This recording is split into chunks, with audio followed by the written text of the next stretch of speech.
Ախալքալաքից ընդամենը մի քանի կիլոմետր հեռավորության վրա է գտնվում Վաչյանի հայաբնակ գյուղը, որտեղ հուլիսի 9-ի լույս 10-ի գիշերը տեղի ունեցած հանցագործության զոհը դարձավ Քաչոտյանների ընտանիքի 4 անդամ։ 37-ամյա Օֆելիային, իր 16 և 18 տարեկան աղջիկներ Ասիային և Արմինեին, նրանց ընդամենը 5 տարեկան եղբայր Սերգեյին հրաժեշտ տալու էին եկել Ռուսաստանից տուն վերադարձած հայրը, վաղինակը, հարազատներ, համագյուղացիներ, հարևան շրջանների բնակիչներ ու պարզապես մտահոգ մարդիկ։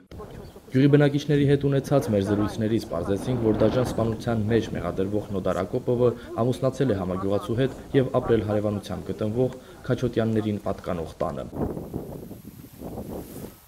Ընդամենը 100 մետր հեռավորության վրա է գտնվում հանցագործի և Քաչոտյանների սպանված ընտանիքի տները։ Եվս 100 մետր այս կողմ գտնվում է գերեզմանոցը, որտեղ րոպեներ առաջ ավարտվեց նրանց հողարկավորման արարողությունը։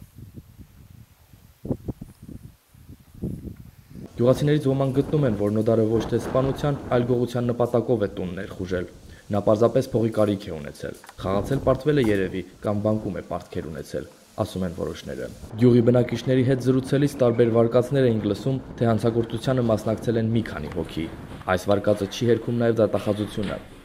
Ներկայում սակայն ձերբակալված է միայն մեկ հոգի՝ Նոդար Ակոպովը։